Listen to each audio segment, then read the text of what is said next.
ఇబ్బందులు జరుగుతూ ఉన్నాయి. అధ్యక్ష, 10 ప్రమాదాలు జరిగితే నాకు తెలిసి దాంట్లో 1-2 ప్రమాదాలు, మిగతా ఎన్ని కూడా నిర్లక్ష్యంగా జరిగిన ప్రమాదాలు.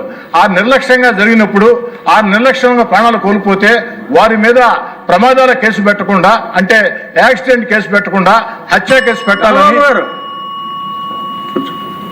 ఇంపార్టెంట్ మ్యాటర్, హత్య కేసు పెట్టాలని, పీడీ యాక్ట్ పెట్టాలని చెప్పి నేను కోరుతూ ఉన్నా.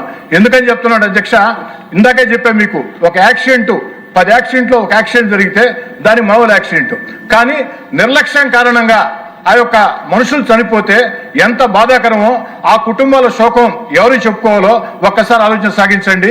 కాబట్టి వాళ్ళ మీద కఠిన చర్యలు తీసుకోవాలా. అన్నిటికీ మించి ప్రభుత్వానికి ఒక సూచన చేస్తున్నా, ముఖ్యంగా రవాణా శాఖ మంత్రి గారు రాంప్రసాద్ రెడ్డి గారు యువకుడు, ఈరోజు ఈ యొక్క స్లీపర్ బస్సులో కానీ ఈ బస్సుల్లో కానీ టికెట్ల బుకింగ్కి ఏదైతే అభి అని, రెడ్ అని, మా బస్సు అని చెప్పని బుకింగ్లు జరుగుతున్నాయి. వారికి ఏమాత్రం సంబంధం ఉండదు. వ్యాపార సంస్థలు 100 కోట్లు వారికి ఆదాయాలు వస్తూ ఉంటాయి, కానీ ప్రభుత్వానికి ₹1 ఆదాయం లేదు. అదే ఆర్టీసీ డిపార్ట్మెంట్లో ప్రతి ఆర్టీసీలో కూడా మన దగ్గర మొత్తం కూడా ఈ యాప్ ఉంది. ఈ బస్సులు ఎక్కడ తిరుగుతాయి? ఆంధ్ర, తెలంగాణ, తమిళనాడు, కర్ణాటక లేదా ఒరిస్సా. కాబట్టి ఈ రాష్ట్రాల రవాణా శాఖ మంత్రులతో మాట్లాడి అభి బస్సు, రెడ్ బస్సు బుకింగ్లు కాకుండా మొత్తం కూడా ఆర్టీసీ యాప్ ద్వారా మనమే టికెట్లు బుక్ చేసుకుంటే ప్రభుత్వానికి మేలు జరుగుతుంది. తద్వారా ఆ టికెట్లు బుక్ చేసేటప్పుడు ఆర్టీసీ మన కంట్రోల్లో ఉంటుంది. కాబట్టి ఆర్టీసీ అధికారులు అన్ని ప్రమాణాలు ఉన్నప్పుడే ఆ బస్సులకి పర్మిషన్లు ఇస్తారు. ఆ విధంగా చర్యలు తీసుకోవాలని చెప్పి కోరుకుంటూ చిట్ట మాట అధ్యక్ష, మంత్రి గారు ఏం చెప్పారంటే 25-26లో ఎన్ని కేసులు బుక్ అయినాయంటే 22,272 కేసులు బుక్ అయ్యాయని చెప్పి చెప్పడం జరిగింది. దాని మీద ఎంత పెనాల్టీలు వేశారంటే 21,75 లక్షలు పెనాల్టీ వేసామని చెప్పడం జరిగింది. అంటే సగటున 9,570 రూపాయలు. అధ్యక్ష, రవాణా శాఖ అధికారులు, కింది స్థాయి అధికారులు ఈ స్లీపర్ బస్ యాజమాన్యాల మీద ఎంత ప్రేమ ఎందుకు? ఒక ఆటో పట్టుకుంటే 10,000 వేస్తున్నారు, స్కూటర్ పట్టుకుంటే 10,000 వేస్తున్నారు. అలాంటిది స్లీపర్ బస్ యాజమాన్యాలు 100 కోట్ల 1,000 కోట్ల ఆస్తిపరులు ఆ యొక్క ప్రాణాలు కోల్పోయే పరిస్థితి ఉంటే వారికి 9,570 రూపాయలు. 22,727 కేసుల్లో 21,75 లక్షలు అంటే సగటున 9,570 రూపాయలు. మరి ఏంది అధ్యక్ష ఇది? కాబట్టి మంత్రి గారు, మీరు యువకులు, మీ కింది స్థాయి అధికారులు పూర్తిగా గాడి తప్పేస్తున్నారు.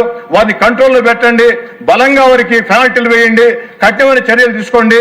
2 డ్రైవర్లు పెట్టాల్సిందే, డ్రంక్ అండ్ డ్రైవ్ టెస్ట్ చేయాల్సిందే, ఎమర్జెన్సీ డోర్స్ ఉండాల్సిందే, సేఫ్టీ మెజర్మెంట్ పాటించాల్సిందే.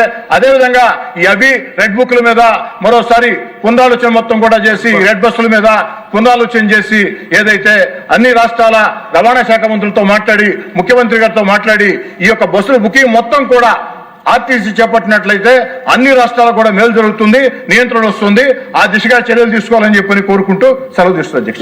విమానం పైలట్లకి ఎలాగ జాగ్రత్తలు తీసుకుంటారో వీళ్ళకి కూడా అలా తీసుకోవాలి. అదే చెప్పారు. విమానాల్లో ప్రయాణించే వాళ్ళు ప్రాణాలు ముఖ్యం, సాధారణ ప్రాణాలు అంతే ముఖ్యం. ఎంత బాధాకరం అంటే సార్, స్లీపర్ బస్సుల్లో ప్రయాణించే వాళ్ళంతా కూడా సార్ మధ్యతరగతి, దిగువ మధ్యతరగతి, పేద కుటుంబాలు సార్. ఎంత బాధేస్తుందంటే 1 గంట 2 గంటల్లో ఇంటికి వస్తామని ఫోన్ చేస్తారు. వారు రావచ్చు, లేదా వారు చనిపోయారని వార్త రావచ్చు. దీని మీద రవాణా శాఖ మంత్రి గారు, అధికారులు దయచేసి నా మాటల్ని విమర్శలుగా భావించవద్దు. మనది ప్రజాప్రభుత్వం, మంచి ప్రభుత్వం, చంద్రబాబు గారి నేతృత్వంలో ప్రజల కోసం పనిచేసే ప్రభుత్వం. కాబట్టి అధికార యంత్రాంగాన్ని కదిలించి ముందు కొనసాగించి ప్రజలకు మేలు చేసే చర్యలు చేపట్టాలని వినయపూర్వకంగా మంత్రి గారిని అభ్యర్థిస్తూ ఉన్నాం. మంత్రి గారు. అధ్యక్ష, గౌరవ సభ్యులు అడిగిన దానికి సమాధానం. అధ్యక్ష, ఈ ప్రభుత్వం ఏర్పాటైన తర్వాత 2 దుర్ఘటనలు జరిగాయి అధ్యక్ష. ముఖ్యంగా కర్నూలు అలాగే మార్కాపురం ఇన్సిడెంట్ ద్వారా పటిష్టమైన భద్రతా చర్యలు తీసుకుంటున్నాం అధ్యక్ష. దానిలో భాగంగానే